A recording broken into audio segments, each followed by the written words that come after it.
Okay, welcome everybody. This is the Committee on General and Housing. Today is Tuesday, February 10th, 26. So here's what we're headed for this afternoon. We have half an hour for committee discussion, and I at least would like to talk and update the committee on where we are on 775. That's the rural finance bill. I think Gail, in terms of the manufactured home bill, I think we're waiting, right? We're going to wait a little. Gail's got to do some thinking in light of the discussion that we had last week, but we'll come back to it. And then after, we'll be joined by council, and then what I'd like to do is work for the rest of the afternoon on the landlord tenant bills. And I'll get to that in a minute, but for now, I just want to start, and it won't take very long, so we can take a break until we're joined by council at 1:30, right? So to refresh your memory, rural finance bill, which we've begun to take testimony on, it has 5 parts to it. And that bill's Tom worked on it, I've worked on it, and our vice chair and our ranking member and Edie Ranning and Mike Marcotte are on that bill. So it's a complicated bill because it has 5 parts. But what unifies them is an attempt to make it easier, to try to make it easier to build housing in an area of the state, rural Vermont, that has been a challenge. And here, just very quickly, are the 5 parts. There's a tax stabilization pilot. Hey, Elizabeth, welcome. You're back. All right. Hi. So what we're doing, Elizabeth, is just updating. We've got 30 minutes before council comes, or 25 minutes. Once he gets here, we're going to take up landlord tenant. But now I'm talking about 775, which is, it has a tax stabilization pilot. That is it's a pilot for 300 units, towns of 5,000 or less. And projects that are small, maximum size at currently 16 units. Remember, we had an opening session that we had jointly with Commerce. And by a tax stabilization pilot, what it means is that for qualifying projects under this pilot program, the buildings that are built don't pay more property taxes than was originally paid just on the land for the duration of the tax stabilization period, which is 10 years total, but it kind of goes up in the end. So that by the end of the 10th year, you're paying full tax. And the idea being that this is kind of a stimulus for the developer, because one of the problems we have in rural Vermont is that a lot of projects don't, as they say, pencil. In other words, if you know what people can pay for rent outside of Chittenden County, it just costs too much to produce a project. So this helps the developer by reducing one of the costs, mainly property tax. The second part is, right now, if you form a special assessment district, let's say you draw it around a development, and everybody in the development who builds is going to pay, in addition to their normal property taxes, they'll pay a little extra to support the assessment district to build infrastructure of some sort. It could be a playground, it could be roads, it could be a common septic system, it could be whatever the developer wants to do. Right now, the way that works is select board can form the assessment district. But if they want to float bonds, which you almost always do, because think about it, you want to build this thing up front, right? So and the assessments are over time. So you float bonds, which, rely on the assessment.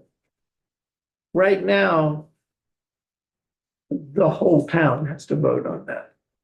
And that has resulted in the past on towns using that to vote no, to challenge an assessment. So what this does is it contemplates situations where the bonds are what we call revenue bonds. They don't involve the full faith and credit of the town. The town isn't backing them. It's just the development. And the bondholders look to the development to pay for it. In that case, there's no vote. Then the third part is at 10% for Vermont. Remember, this is the treasurer's ability. This is why the treasurer testified. The treasurer has this ability to use 10% of the cash balance to make soft loans, by soft loans, like at 1%, 2%, 3% rather than 7%. And that's been very successful in helping build out senior housing and a lot of affordable housing projects. That program has changed in that it expanded to 12.5%.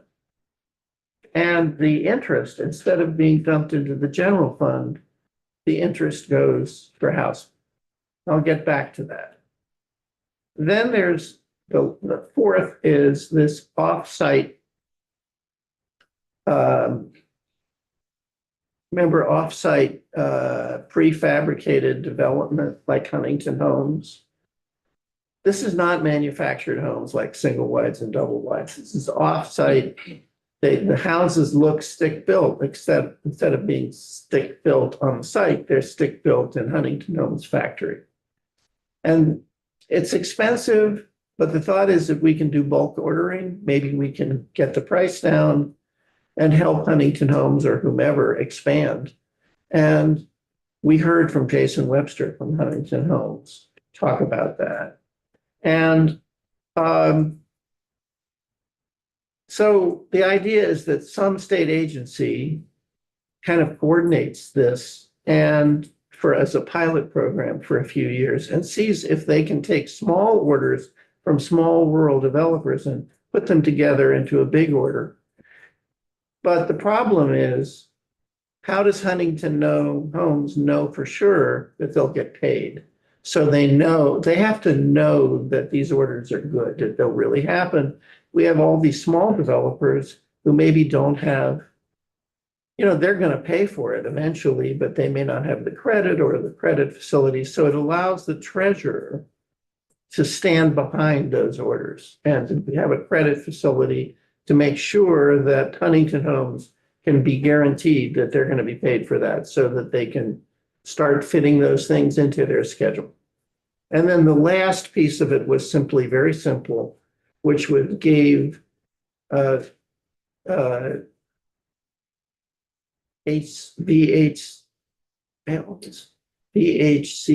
no. The League of Cities and Towns? No. Or DHCD? DHCD, thank you, Department of Housing and Community Development, Alex Farrell's shop. It gives them the ability to advance the funds for VHIP rather than it's done on a repayment basis. In other words, a landlord who, let's say, has 2 units in there or 3 units and they want to rehab the units and make them rentable and up to code. Right now, they have to come up with all the money and then they get repaid up to 50 grand without, if it's not accessible, or 70 if it is. This allows DHCD to advance the money, again, to help smaller developers. So that's the bill. So I've been concerned because I know full well what Ways and Means, this bill will have to go to Ways and Means. And I know it's no mystery that their role, among other things, is to protect the education fund. And if we have a tax stabilization, the very first part I mentioned, a tax stabilization project, that means that about those 300 units for a period of 10 years are not going to be paying property tax. And most of that property tax they would have paid to the education fund. So once again, we are using the education fund to support housing. And just the way it works. I mean, it's the way tax stabilization works. It's the way tax increment works with CHIP. Remember, we did CHIP last year? CHIP is all about taking that increment as the property value goes up. And instead of giving it partly to the town and mostly to the ed fund, it goes to support bonds, to support infrastructure for the housing. So it works, it's easy to administer, but it does come out of the ed fund. So the thought that we had was, what if we tried to make the ed fund whole? What if the costs of this pilot program for the 10 years, we somehow or other made the ed fund whole? And what we came up with was the idea that, well, let's say that the interest that the treasurer earns doesn't go to the general fund, it goes for housing, but for that 10-year period, it's like a carve out. It goes to pay back the ed fund for the expense, the money that's going out of the ed fund. So the treasurer has $100 million of loans out at 1 or 2 or 3%. They earn somewhere between $1 million and $2 million a year.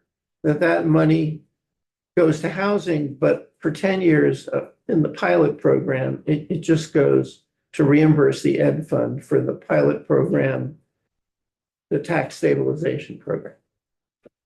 So Friday, we met with the treasurer, his staff, JFO, Ledge Council, the ones you've met, John, Gray, and Cameron, and Emily Kornheiser and also Mike Marcotte. The treasurer agreed with that approach. Emily made a suggestion to even streamline it more.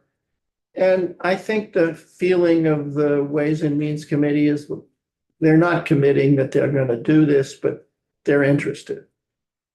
So the way I left it was that staff, JFO and Ledge Council would work on this and come back to it with language. So what I'm hoping is that this coming week, not this week, probably not, next week, we'll get, a bill that we can rewritten that we can consider and talk about. I'm sort of in this situation where I want it to be done right and good, but on the other hand, I don't want it to get lost where it just never comes to a vote because it's so late in the session, we don't make crossover. And that's, a concern we're just going to have to deal with. There is all the stuff about the treasurer and the special assessment sort of theoretically belongs in government operations. So I had a conversation with the chair of government operations, and he agreed that this all sounded fine and they wouldn't need to take possession. They just would maybe have a flyby and we could go down and talk to them, and that's it. So I'm hopeful that won't take a long time. So I just wanted to bring everybody up to speed on where we are with that. Joe. Where are we on the issue brought up by surrounding the local investment money in general? Surrounding which? The 10%. The treasurer believes that he treats the 10% as 10% of 1.2 billion, which is a conservative number because in fact, right now it's 1.5. But he thinks it's going to go down. And I'm talking about the authority to use it the way it's being used. That was brought up by Ledge. Yes. Right. I brought that up and they feel they have authority in the way it's written because of the first paragraph. The first paragraph simply says he can do it. And I asked him, I said, this isn't our committee's, if you think you have authority, I'm glad you think it and you want to let it go, that's up to you. But, we don't think the language is great. And he said that they all said they thought they had authority. And I can point you to where they think that it comes from. So if, at any rate, that's Okay. the best answer I've got for you. If we think, it's very clear that they have the authority to do the things we want because the sections we wrote give him that authority.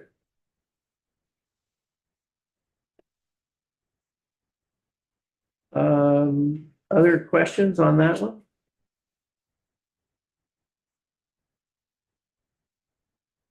Okay, so just quickly this week, today we'll work on with council on landlord tenant issues. What I spent a lot of time thinking about this. Our council has really done a great job, but we have 50 pages of side-by-sides and a lot of text. So what I did is I kind of made a list, which, Lord help me, is 4 pages long, and I've given everybody a copy. It's just a list of the big issues. So the idea being we can walk, my thought is if people are agreeable, we'll just start walking through these issues and see if we can resolve the big questions in front of us, like what are our preferences? And that will allow council to do a markup. And I think that given the complexity of this, I at least volunteer to work with council. This is after we've made the big decisions. In other words, this is what we think you ought to do on, on something like on no cause. This is what we think you ought to do on application fees. This is, et cetera. Each of these things, we decide as a group, where do we want to be? And then instead of just saying to Cameron, oh, go away, write it all up. I think it's complex enough so that I at least will work with him trying to make sure that all the language is right. And I would appreciate it if anyone else wants to join us, great. But I'm not going to play advocate then. I'm just going to play technical role. And then the idea being he can bring back to us a bill that we can talk about. I mean, in other words, it's sort of an extended markup. Yes, Elizabeth. Thanks, Mark. My question is, this is landlord tenant. It does not specify that this is specifically residential landlord tenant. And I wondered whether there might be a chance to insert commercial landlord tenant. Well, that's up to the committee. It's not in any of the bills before us. I know, but part of the reason I'm asking, because I know it's not just anecdotally, but I also know that it's not isolated to this one incident, but there is a landlord in Windsor, Vermont, who's a commercial landlord who will not heat his commercial buildings above 50 degrees. And so every single year, the tenants, like anybody who wants to start a restaurant, people come in May and they're very excited about it and they're gone by November. Like every business that has come in there is gone by the cold season. And it's not really fair to businesses that try to, that they have no recourse because it's not residential. And I wonder whether if we're doing landlord tenant that we could stick something in there that includes commercial as well. Thanks. I think we'd have to draft, it would be we'd be starting afresh there. I do, generally speaking, Elizabeth, commercial tenants have more leverage. They just, I mean, my first reaction is those people should not be signing a lease that doesn't say his obligation is to heat. Yes, and he somehow gets away with it because it's a tax write-off for him. Well, So it's, I mean, it's if yeah. you consider the amount of money that new business owners invest in a brand new business, it's not fair. Yeah. Yes, I think that's interesting, having gone to a restaurant that shall remain nameless where I had to keep my coat on the entire time.